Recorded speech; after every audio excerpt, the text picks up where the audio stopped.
Welcome to our channel. Today we how to register with Prudential for disability insurance enrollment, complete guide step by step clearly. To register with Prudential for disability insurance enrollment, start by navigating to the Prudential website. Look for the insurance section in the main menu. Click on Disability Insurance to get more information. Next, find the Enroll Now button on the page.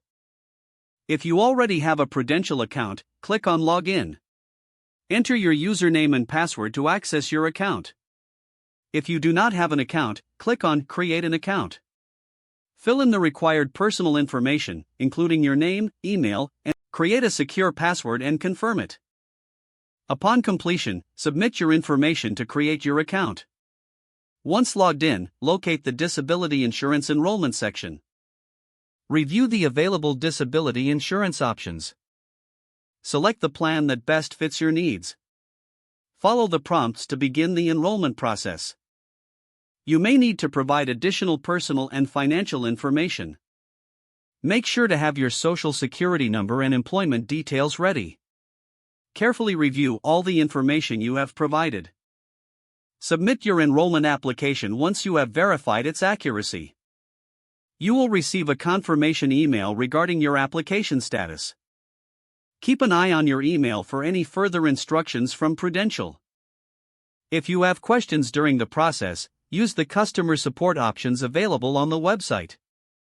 This completes the registration for disability insurance enrollment with Prudential.